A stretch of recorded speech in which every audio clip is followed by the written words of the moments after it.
Welcome to Quickcasts from Yoga for First Responders. I'm Eric Brenneman, and in these bite-sized episodes, we'll bring you quick insights and practical tips on the power of yoga, breathwork, mindfulness, and meditation specifically for first responders. Whether you're on a quick break or between calls, we've got a nugget of wisdom to help you stay resilient and focused. Let's dive right in. Hi, everyone.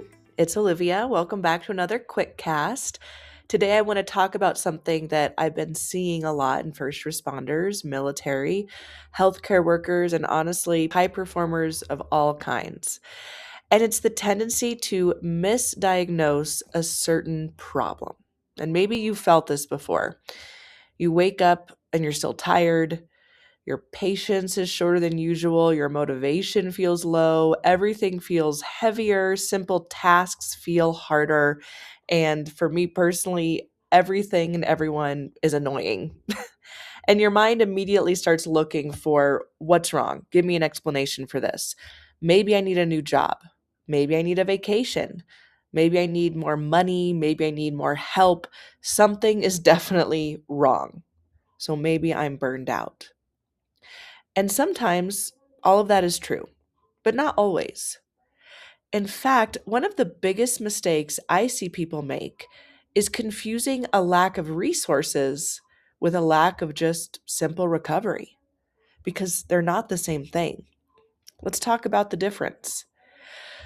When we're feeling exhausted, our brain tends to look externally. We assume something is missing or out of place. We tell ourselves, gosh, if I just had more time, more support, more personnel, more funding, more equipment, if I could just get through this assignment, then everything would be better.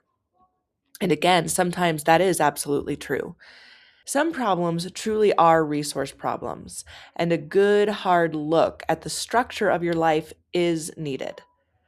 But what I've noticed recently is that many people already have what they need to succeed, but what they don't have is the recovery element. Their nervous system has been running at a deficit for so long that they can no longer access their strengths consistently. The problem isn't always what's missing. The problem is what hasn't been replenished. A therapist is a phone call away. The sauna and cold plunge are readily available at your gym. I mean, we've created a tool through YFFR, so our techniques are literally at your fingertips. But if there hasn't been designated time in your schedule to actually take advantage of those recovery tools, then you're probably running very thin. So, how do you know if you just simply need recovery? Here is a simple question to ask yourself.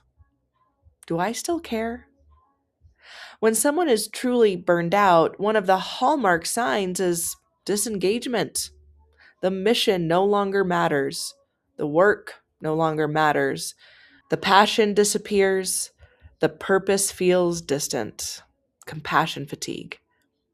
But there is actually a step before compassion fatigue. I often see people who still care quite deeply. They care about their job, they care about their crew and their family. They care about performing well. They still want to serve. They still want to contribute. They have great ideas. They're just exhausted. And that's not necessarily burnout. That's often under recovery. And the solution is very different. One of the challenges in public safety, and probably our society in general, is that the ability to push through is often what is rewarded. We celebrate endurance, we celebrate grit, we celebrate being able to function under pressure. Those are valuable skills until they become the only skills. Because eventually the nervous system starts sending you signals. And it's the same for everyone. We have the same exact machine. We start to feel fatigue, irritability, brain fog, poor sleep, poor focus, emotional reactivity. And that's not your body failing you. It's warning you. It's sending you an SOS. And instead of listening, many people simply just push harder. And that is what's going to take you to burnout. The problem is that recovery and wellness have been categorized in this weakness camp.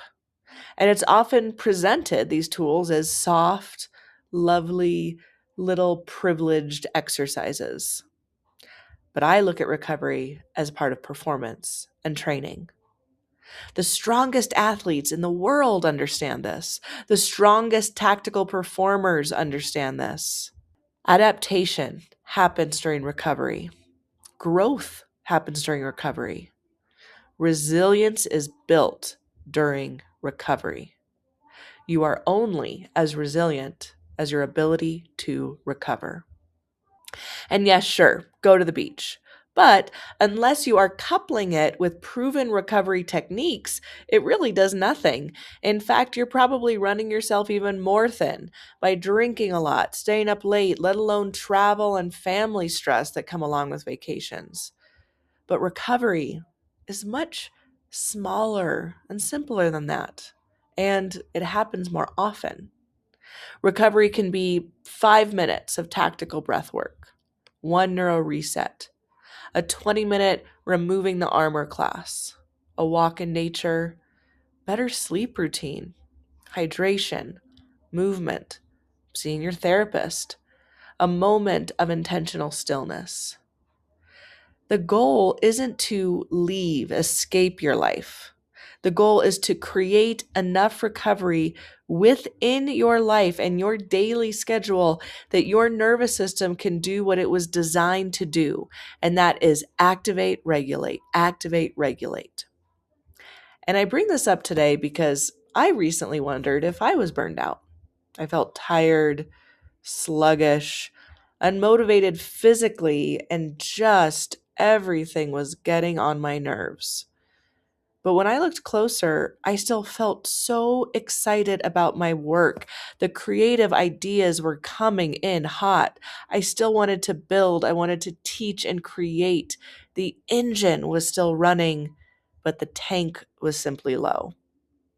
And that distinction changed everything for me because instead of questioning my spark or grit, I looked at how much of what I personally need in life I actually was receiving that week. And instead of asking what's wrong with me, I ask, what does my nervous system need right now? And those are very different questions with very different solutions.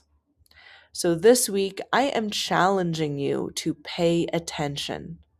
The next time you find yourself saying, I'm burned out, just pause and ask yourself, do I even still care? Do I still believe in what I'm doing? Do I still feel connected to my purpose? Or am I simply just exhausted?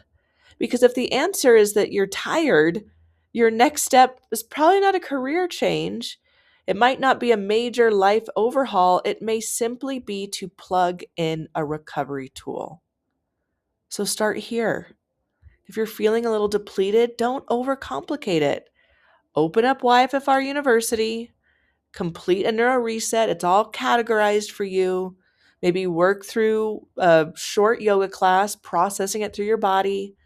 Spend a few minutes in tactical breath work, guided. Let it be guided, not just breathing, guided tactical breath work techniques. Give your nervous system an opportunity to recover before you ask it to perform yet again. And here's the important part: inform the people in your life that this is happening. And it's now a personal policy for you. And yes, this is your one wild and crazy life, and you're allowed to have personal policies. Because lack of resources and lack of recovery are two very different things. And learning the difference between lack of recovery versus lack of resources may be one of the most important resilient skills you ever develop. Train your mind the same way you train everything else and watch your life change. Hey, before we go, I want to remind you that training your mental and physical health is incredibly important, especially for those working in high-stress jobs like first responders. And if you're interested in learning more about yoga for first responders, visit yogaforfirstresponders.org for our on-demand training app, online course platform, in-person training, and more. like this podcast, subscribe, and give us a great review. We are so happy to have you part of the YFFR mission.